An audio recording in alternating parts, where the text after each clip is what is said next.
Hello, kids, and welcome to episode 57 of the Deep Fried Neurons podcast. Today's episode is mostly focused about digital space as a space for art and any other form of living. I know I was interested in it. I just really was, which is why I sat down with Anokhi, who curated a show about art in digital space. Hope you enjoy it. And cue the fuck.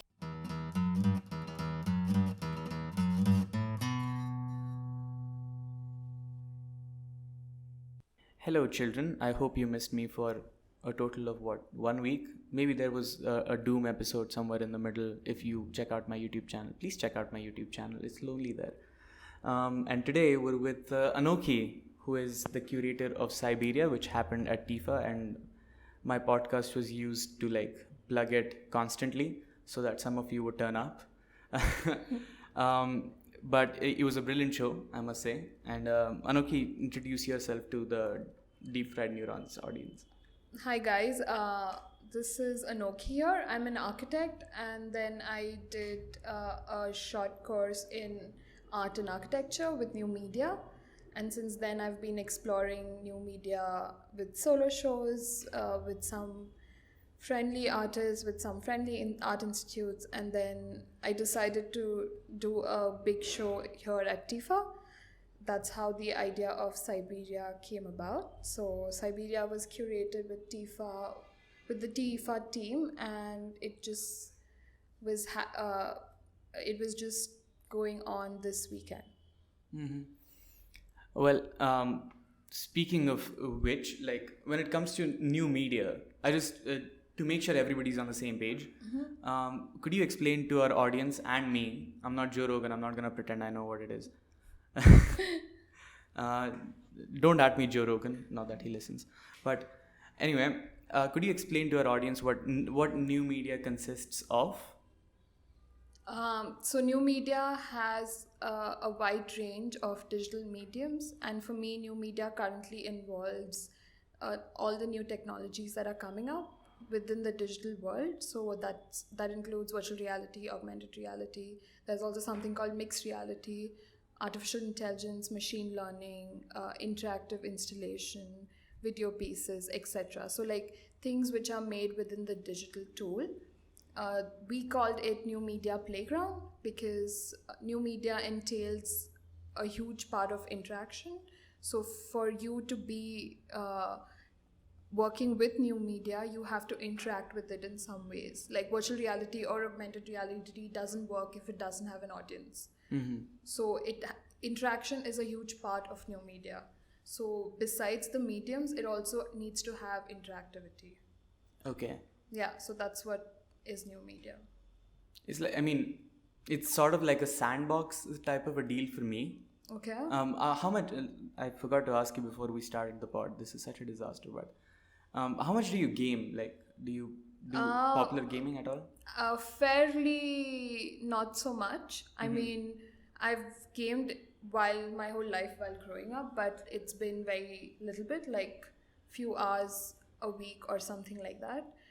Recently, because I have jumped into new media, I go to a lot of museums that have game exhibitions. Just few months back, I was at ZKM in Germany, which had a games exhibition. So they had games from the 1950s till now. So the whole spectrum, right? Mm-hmm. From Nintendo till virtual reality. Right now, my favorite game designer is David O'Reilly. Have you heard of his Everything game? Where you can actually go into worlds. So the way it works is, suppose you're in a garden scene and you're a rabbit and you move around and you see a small ladybug. You can become the ladybug. And then you walk around and then you see like a small piece of grass and then you can become the grass. So you can play with scale, and that way you can actually be everything. I mean, I think I've seen this. Okay. I remember somebody made a series of videos on it where it was first goat simulator, then bug simulator, and so on and so forth. But it was just the same game, and they were just clickbaiting me because I liked goat simulator as I was a child. I miss goats. Sorry, guys. So, what I personally like with gaming is not necessarily like the levels or the game plot, but I'm more interested in scales and game environments and character designs, and especially narratives. So, I usually turn to games to try and look at these things, and it's not necessarily to spend too much time and like getting all the levels right. It's mainly to like see all these beautiful visual aesthetics that the games have to offer, and then like get back to what I'm trying to do. That's very interesting because you're the second architect I've met with that tendency.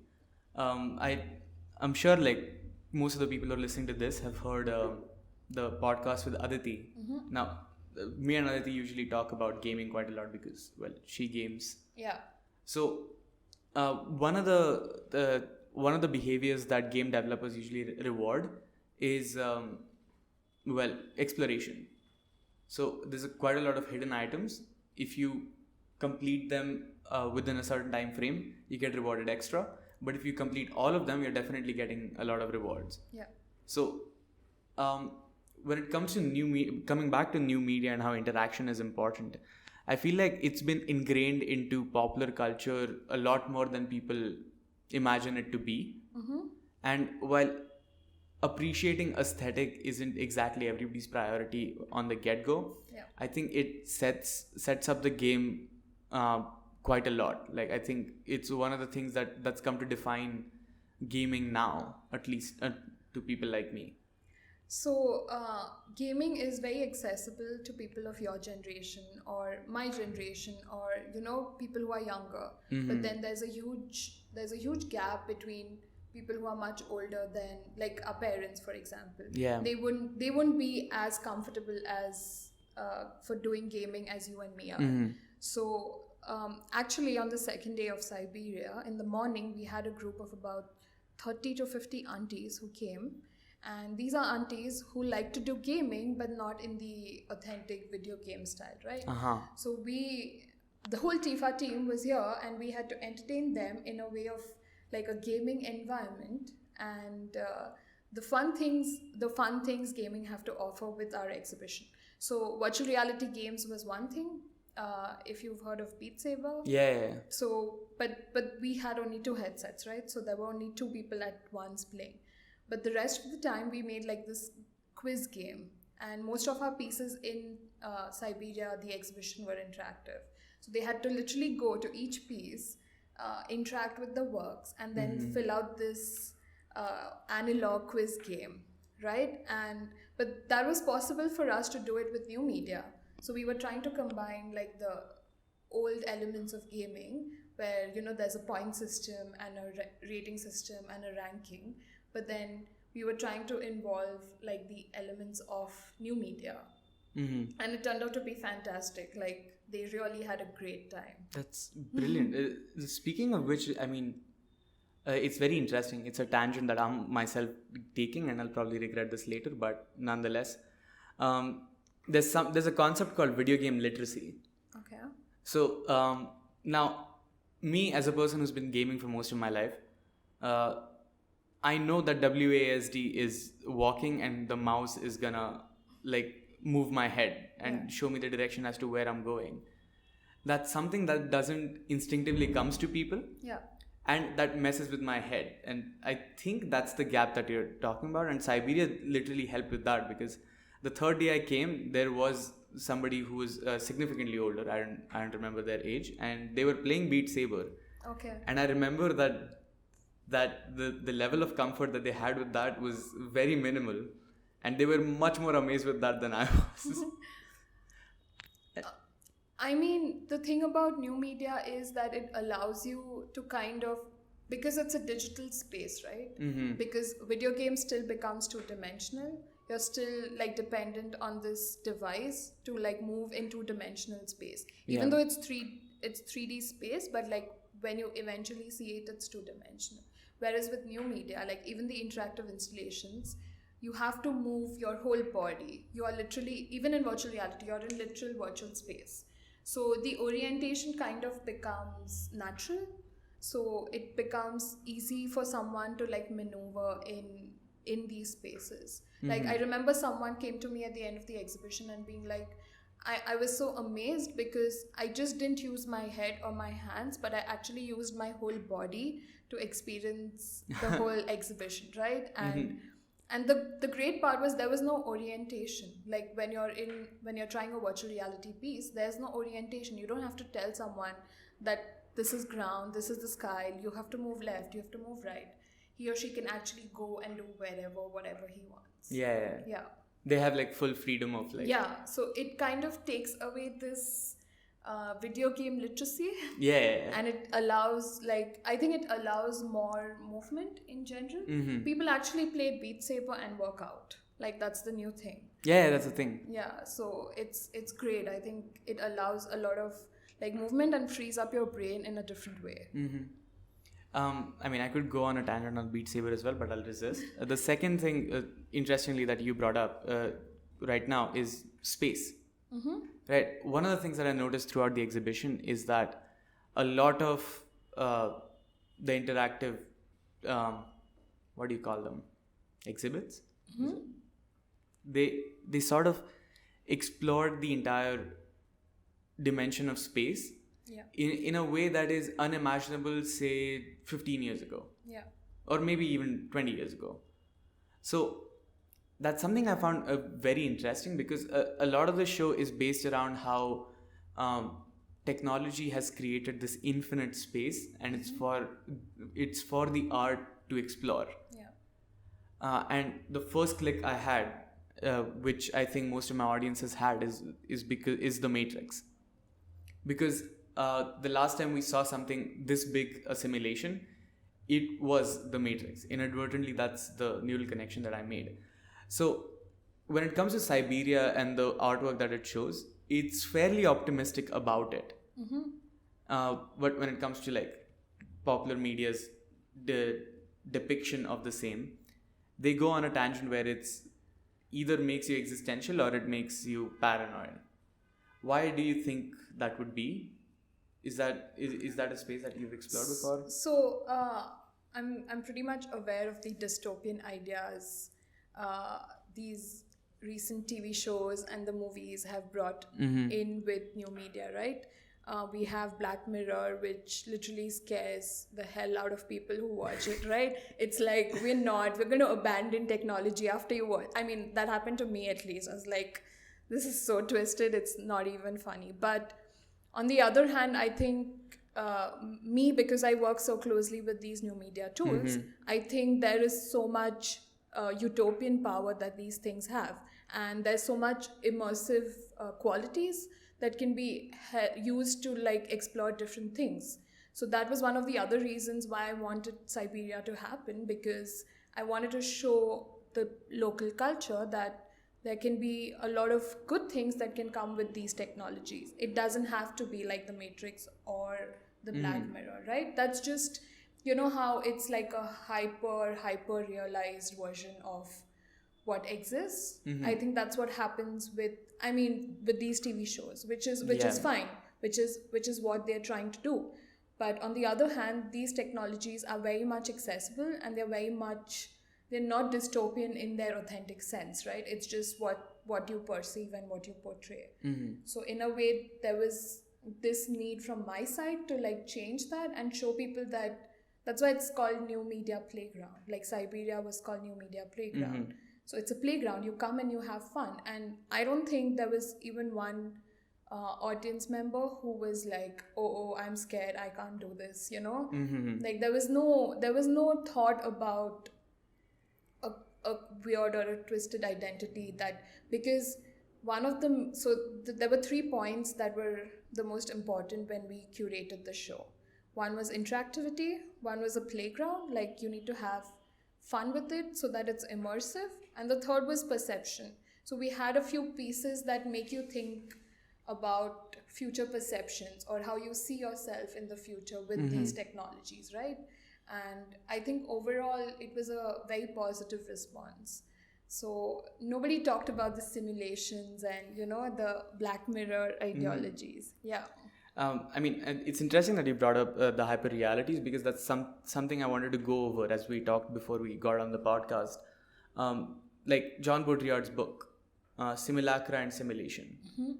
Now, John, the premise is pretty simple, and I mean, PewDiePie did a video about it as well, so I'm pretty sure most of my audience knows, because mostly everybody who listens to me has watched PewDiePie or knows about PewDiePie. So one of the concepts that the book gives Matrix is that eventually, if you give something value enough, it replaces what it derives value from. So like there's a reality and there is a simulation. The simulation starts replacing the reality if that's your go-to point forever. And the one example that comes to my mind is money.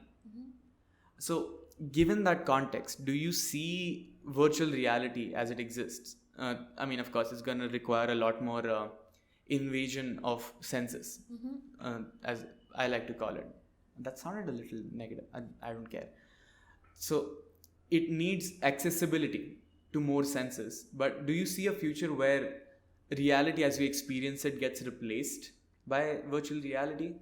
I think there are people who are trying to make it happen, because the current headsets that we have, they're still not, the headsets we used were pretty good, and they totally immerse you for the 5 minutes you're there, but you cannot spend a long time within those worlds, right? So like the technology, and there are higher versions of these, but the technology is not that high yet where you can like spend days or hours in virtual reality, unless it's like a project that you're trying to like push yourself through.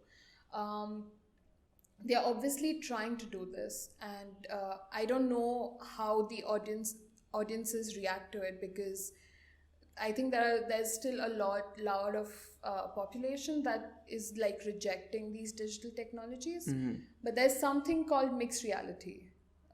Okay. You should like look up this company called Magic Leap. Magic Leap. It kind of it's trying to bring, so you know how we had those Google glasses that came out, right? Yeah. But Google Glass was like a two-dimensional like a glass or a screen that pops up with information.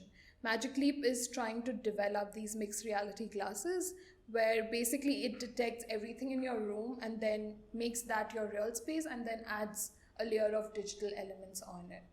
So like imagine if you're sitting in a room where there are windows and doors, and then you say, okay, I want to play this game, and it's a shoot game, right? Like a 1-point shoot game.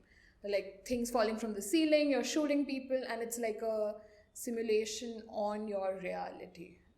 So I think that could also be a way that the world progresses. But I'm not going to say yes or no to your question where I see virtual reality is the future or not. But I'm definitely going to tell you that yes, people are striving to make that possible, because in virtual reality you have n number of possibilities, since it doesn't have any physics and physics restrictions, right? So there's a lot you can do with virtual reality. So yeah, that's, if that answers your question. I mean, it sort of leads me to an interesting space of thought. Okay. Because like when I first came to TIFA and I was trying to explain Trishla like why things are curated into my show, and well, my job was memes. So I was trying to tell her that I lived here on this website, then I went to this website, and this is where my friends live, and this is where I met them. She had a lot of it took a lot of time for her to understand that digital spaces can be experienced as places as we understand geography. It was very difficult for her to understand the geographical context was very latent for people like me. And that's sort of where I go with it, because I sort of prefer this reality now to like say 30 years ago when I couldn't do that. So I sort of want to get your insight on, if there is any insight on it, is the fact that would this be a preferred way of like experiencing space at all for people? I mean, there are a lot of companies that are using virtual reality rooms to meet up and have like meetings and things like that. And just a few months back, I have a best friend who lives in Vancouver, and we were just talking on the phone, and he was suggesting to me that we should have a virtual room where we can hang out. Like, imagine if it's a digital space online on cloud somewhere, a 3D room, okay, that you can design with no limitations, and you can walk in and like add something for your friends and leave it, and then the other friend comes later whenever he can and like check it out, right? I mean, it's obviously possible. There is technology exists that can happen, but I think this kind of like visual aesthetic that we are talking about at this point requires a high computing power, which is not that easily accessible unless you are like a gamer or you are like a super high graphics card kind of a person. Like, unless like you were putting money into your PC and your rig, Yeah, like, exactly. you're not getting that. But on the other hand, there are easier platforms like Instagram or things like that where you can share things that you are interested in. Like sending a message on Instagram is so easy. Sharing things is so easy. Yeah. Now we have Instagram filters. Like we had an artist who made an Instagram filter where now her friends all over the world can access it, right? It's not just a face filter, but it's a fun filter and an idea that she believes in. So people can access it, and that allows for communication. So I think in some ways these kind of things are happening, but I also feel that we don't need a space to communicate. It's more of like what we communicate on. So it's like content, and it's important to keep making that content. So these platforms kind of allow you to make content, and that's how you talk about it. So in that way, I think it's already happening. Yeah, I mean, I can connect some dots because VR chat, it's a thing. Like, I like, there's people who have VR headsets who go online and meet other people who have VR headsets as Pikachu or like their favorite anime character. There's also VR classrooms. Like, people come together and study. There's VR training and things like that. So in a more like tech way, in a more of training way, there's a lot of things happening where you can do it. Basically, it's all on cloud, and then you just have to use it. But it's not reached the level of Instagram in a way where you can like communicate that easily. I mean, I wonder how much the generation before us thinks of this as the Brave New World concept. Because all of this seemed very tangibly possible when I was like, whenever I remember being alive. But I tell my dad about some of these things, and he's very puzzled, to say the least. I mean, I'm someone who has been working so closely with virtual reality, augmented reality for the last 3-4 years, and I still can't explain to my dad what it means or what it does. Like every time I have to discuss with him what I'm trying to do, I have to be with a pen and paper. And I'm telling you that lasts for 5 minutes. After the next 5 minutes is I'm trying to remove my phone or my laptop to show him like some videos. So like he always gets confused what's like the connection between virtual reality or augmented reality. And I mean, it's obvious, it's like pretty confusing. And I mean, my mom won't even try to understand, you know. So I think it's pretty okay. It's like, it's just what is in our generation. Maybe in the next generation, I have nephews who can like use a tablet when they're like less than 3 years old. Yeah. I mean, we didn't even know what a tablet was when we were 3. At least I didn't know. I didn't think a tablet was around when I was 3. Yeah, so it's like, it's just this technical advancement with growth, and I think that's just how it's going to be. Yeah. I mean, I have some Gen Z friends. I mean, I talk like I'm some boomer, but I have some like friends who are just turning 19 per se. For them, it's very surprising that phones were not always like a digit. Like a phone is an extension of your body now. Yeah. So like I see that connection very interesting, and I see Cyberia as a place where it really embraces the multiple possibilities that remain like unexplored, and I quite like that about the show. But I don't want to not cover the rest of the things that I had planned for this. Okay. The other thing that I wanted to talk about is, of course, artificial intelligence and artificial intelligence learning in general. Now, my knowledge about artificial intelligence is binging like 6 hours of YouTube content.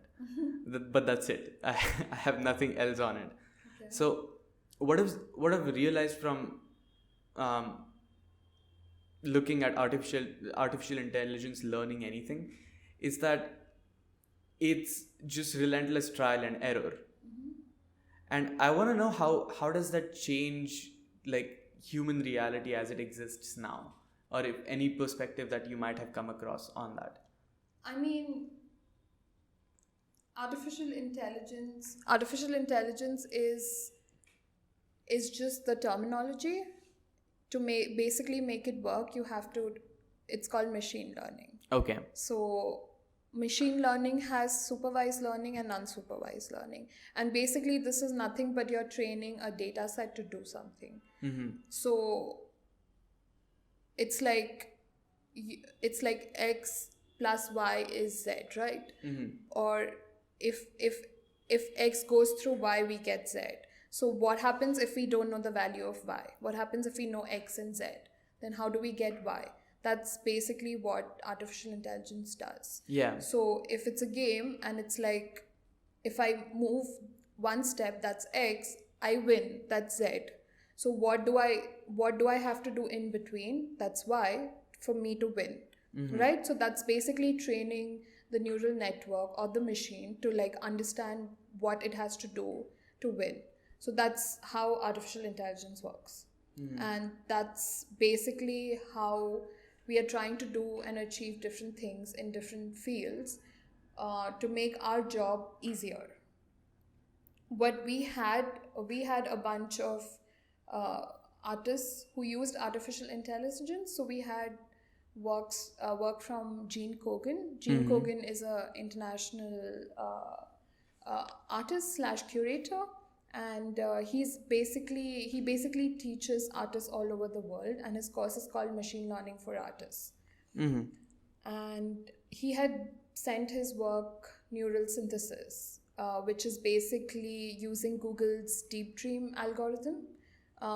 Deep Dream is something that Google made with AI, where you put an image and it kind of makes it look in a very hallucinogenic, deep dream-like way. And Gene's work was based on that.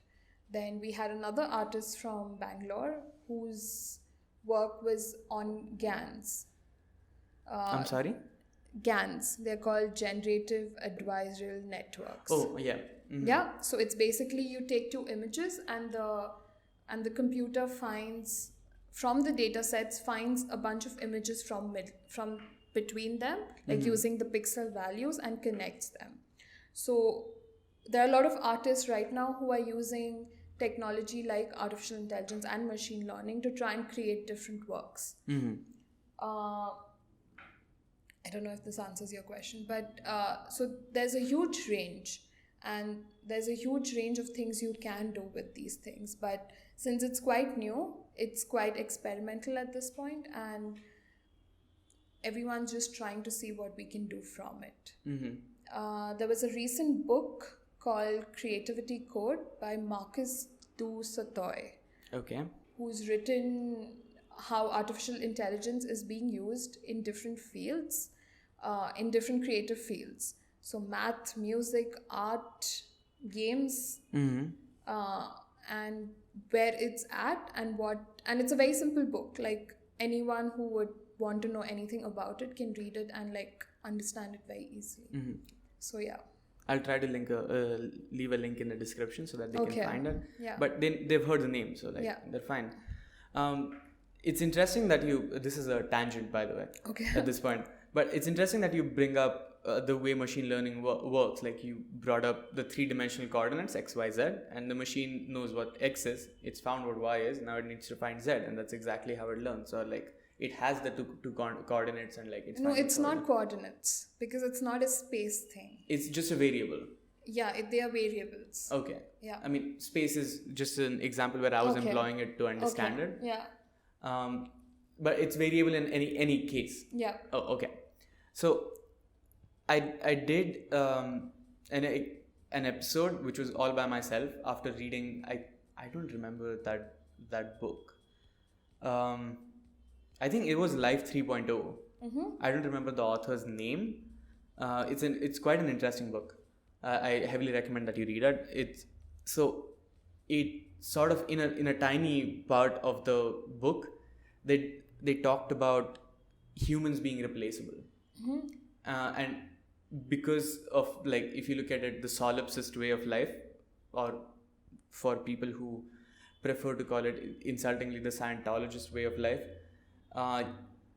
it sort of becomes clear that you simulate what you process. Mm-hmm. So I just wonder, the same question comes up in the previous episode, that would machine learning is machine learning probable to go far in the near future to a place where it can simulate or very accurately predict human behavior? So, again, I don't know yes or no, but just to tell you where we're at. That's good enough. Yeah. So, I'm currently reading Ian Cheng's book. It's called Emissaries of Worlding or something similar. And basically, Ian Cheng is this artist who talks about creating artificially simulated worlds. So now the technology with AI and machine learning allows us to create worlds where you can simulate everything. So the past, the future, the present. You can give it parameters like what you learn from your past, how you move into the future. Similarly to how AI and ML works, right? So you can create these simulated worlds, and you can there are games already existing where you can see that it's a world and there's a character and it's just living its life. You don't even have to do anything. You can just literally just watch the screen, and it continues to play its game, and it's basically a simulated world. So now we have that technology where we can create simulated worlds. And we can like literally be gods, right? Because until now we didn't have the power to create like entire worlds. And there is a rumor that we are probably living in a simulated world. Like there are big companies, Elon Musk, for example, I've heard, is trying to work on this and to figure out whether we are living in a simulated world or not. I mean, the answer yes or no, I don't know. But we are already creating like artificial worlds. They might not be living elements. They're more like synthetic agents at this point. But I mean, that's where we are at right now. So the possibilities are endless. I mean, I remember watching this, like the interview that you're talking about, where Elon Musk was asked about, are we living in a simulation? And he teased about he's trying to find that out. Yeah. Like, funnily enough, that related me directly, and I'm not even joking. This is the first thing that like blasted into my brain. It's Cyberpunk 2077. It's because that's the entire mode of the game. Of course, the stylizing and all of it is a very big part of it. I don't imagine Cyberpunk without the punk and the cyber mixing together style-wise. Yeah. But a lot of how that game has been received in the popular corners of the internet is answering the same exact question: to what extent is reality simulated, and is there finding out to that? Well, probably not. But the good thing is I learned quite a lot about where we are right now, which is much closer than I imagined, actually. I mean, I don't think anything changed for us whether the answer is yes or no. Like, it's not like, besides knowing the fact that like if we were living in a simulation, what are you going to do about it, right? Like, it's not that your life's end. I mean, it always reminds me of that Rick and Morty episode where he creates this simulated world to like fuel his engine. Oh, yeah. You know, it's like, okay, we all are working to fuel Rick's plane engine, but like it's not that the life form overall ends, right? So I mean, that's the way I think about it. I mean, I definitely would like to know whether we are living in a simulation or not, but I don't think it kind of changes what I would do on a day-to-day basis. Yeah, I mean, Also, like Rick and Morty again is one of those shows that really enjoys making me paranoid. Yeah. And I'm like, I don't think that's even a joke because I think Justin Roiland, that's his name, right? The creator. I think so. Yeah. He was on Meme Review with Elon Musk. Okay. And like at some point I was sure that this dude definitely enjoys making me paranoid. There is no other way he makes his show. So even within that show, the last dude, the world within the world within the world, when he comes to know that he's powering somebody else's car batteries who's powering their car batteries, like like he just looks at it, he gets into the vehicle and he like kills himself. Yeah. I wonder if that's sort of an impulse that people possess. Why does, like, do you think reality has that much of a value in human cognition? Or like, do you think is that a question worth addressing? I mean, reality does have a huge power in human cognition. The reason people start feeling giddy in virtual reality already is because your brain already knows that this is not real, right? Yeah. You know, it's like your brain knows and it starts sending you all these signals, and then you know that this is not real, and that's your body is just reacting to it. So I mean, I think it would have a huge impact because it kind of changes everyone's belief system, right? Like we live in a universe, we have the Milky Way and blah blah blah, and like imagine if, I mean, I don't know where the range of the simulation is, but it would obviously affect a lot of people. I mean, so probably if Elon Musk even knows we are in a simulation, I don't think he would like disclose it that easily, right? That's true. Yeah, game mechanics would that be unfair? The developers wouldn't let them do that. Never mind. The point is, so there's also something like on the topic that we're on, simulated realities and AI. The culture that I see, especially in the people my age, is that they're very casual about accepting the fact that they're living in a simulation. Okay. At least a part of them, not all of them, but a part of them. So the reason I bring this up is because, one, I want to plug this video as heavily as I can. I think it's called A Critical Review of a Real World. Okay. And he just looks at human history and what we know about the universe as game mechanics. Okay. And like how going to space was a cheat code. And like that sort of thought process sort of brought me into a space. It's sort of connected Cyberia to my mind as well. Like that's a link I found, because like the strange has always been portrayed as the threatening, as we saw in like Black Mirror. But at the same time, there is a fair bunch of non-threatening absurd that you experience. Yeah. And it's just great that we found it. Yeah, I mean, that was a big part of the idea of Cyberia, because I mean, I think there are a lot of people who still are scared, for example, to use virtual reality. Yeah. If you saw Jean's work, who's done it with artificial intelligence, it looks so beautiful. Yeah. Like it looks so beautiful. That cannot be dystopian in any way. So I think it kind of at least opened doors in the minds of people that not necessarily all technology is bad. Because there's still a lot of people outside who like hear artificial intelligence and like, we're going to be taken over by robots or like machines or whatever, you know. We also had 2 films by 2 artists which talks about a story, a narrative from the machine's point of view. So like what happens when a machine gets consciousness and what do they feel about it, right? So we are already reaching this, the idea was we are already reaching this point where we have empathy for the computer, for the technology, for the machine. And that was like kind of the diluted idea that I tried to put in with Cyberia, that let's not try and reject everything. Let's try and like keep the fun parts, and like let me try and remind you how much fun there is with these technologies. Because the minute you start rejecting it, it's like it's just going to haunt you more and more. Let's accept it and let's like blend with it and let's be a part of it.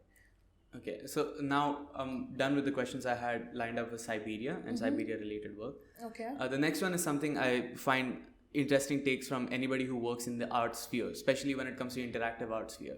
Okay. And this is probably the most interactive set of installations I've seen in a long time. Yeah. So when it comes to interaction, how much control do you insist to have on something that you created or something that you are putting forth for interaction? That it wouldn't work without interaction. Okay. So, like, for example, we had about 3 completely interactive works. Like, I mean, completely full body interactive works. So one was Nest by Amai, for example, which was a floor interaction. Yeah. So you had to literally move your whole body from one spot to the other for the thing to work. If there wasn't anybody, it would not function at all. It would not be an artwork. The second one we had was Monsoon by artist Sai. That too, it's basically a black room, and the minute you walk in, the interaction kind of triggers the generative art. So when there's nobody, it's just a black room. It doesn't qualify as an artwork, right? We had another piece called Out of Focus by this artist called Abhinav Mishra. Oh, the layers one. Yeah, the layers one, right? So if there's nobody triggering it, it wouldn't work. So interactive artwork is completely based on human input. I mean, I wanna just give context to where I'm coming from, as to how much control do you imagine having over what you created. I'll start with a simple one, then I'll go to a example that's closer to our current scenario. Okay. The example that I want to start with is Pepe. Pepe the Frog is a meme that started I think 10, maybe 15 years ago. Okay. 2007. Okay, fine. Doesn't matter. And 2015, it reached its peak. Okay. And after that, it had to be declared a Nazi symbol by 2018. Not know this. Yeah. Okay. So how Pepe started was a comic artist, somebody who just draws comics, made a frog who he's friends with in school and gets stoned with. Okay. And the picture that went viral is that Pepe likes to pull his pants all the way down when he's peeing. Okay. And somebody asks Pepe, why do you do that? He's like, feels good, man. And and then Pepe sort of became the face of dissent. Okay. To the point that in the Hong Kong protests, Pepe was the symbol of dissent against the Chinese government. Oh. But before that was Pepe being reclaimed. Before that, 4chan made Pepe the symbol of Nazism and anti-Semitism. Okay. And Pepe, well, it's a big Pepe lore. There's Pepe coin. There's. How does this connect to interaction? It's interaction because he created this to be seen as just a friendly stoner. Okay. Who was then allowed for the internet to be used as a meme. Okay. So that they could express themselves. Okay. And then it just went way out of hand to the extent that he published a comic book where Pepe was inadvertently killing himself. So because he eventually got tired of how Pepe was being used, and it really ached him to have Pepe be the symbol of Nazism at some point in history. Now, the second one that comes closer to our the interaction one is, say, CSGO chat. Now, when CSGO chat was used, it was created, it was for gamers to take themselves very seriously and play a game with super serious tactics where you could tell each other where your friends are hiding, whatever. But eventually it was used for 10-hour loops of country roads or just swearing at each other. Okay. So that's why I ask, where do you draw the line as to how much you're okay with what you created as a tool? Is this question making sense? I don't understand. How far is your realm of interaction of humans with your tool or your installation or your art? Okay. The examples you've mentioned, for me, they don't qualify as interactive. Uh-huh. Because like I said before, interactive work insists or like doesn't work without human input, and usually it's movement, like physical movement. Okay. So it's a little bit close to reality. Whereas like Pepe the Frog or the CS chat, it's still a very virtual thing, right? Yeah. It's still a virtual like movement or virtual communication in a way, right? There are a lot of like, you can say, interactive web pages, interactive games like online that you could come together and play, or sync, for example. No, what is Psych, this game that was there in the middle. It was this online game where you could invite your friends and play together. Doesn't matter, but I think those don't qualify. Interactive artworks include physical movement, like it has this dimension of reality and like spatial movement. So spatial becomes a very important aspect because Pepe the Frog and the CS chat is still very like virtual and two-dimensional. Cool. I think that's all we have for today. Okay. Thank you for being on the podcast. No problem. Is there anything you want to tell our listeners? I think I've already given them enough gyan. Thank you so much. So that's all I have for you this week. I hope you enjoyed that episode. I hope it was informative for you in some amount. Like, share, subscribe. Check out my YouTube channel. We do some unique content there. I don't know if you're into gameplay, but I upload some gameplay related videos, and that's that, I guess. And support me on Patreon if you guys can. I'll see you later. Bye.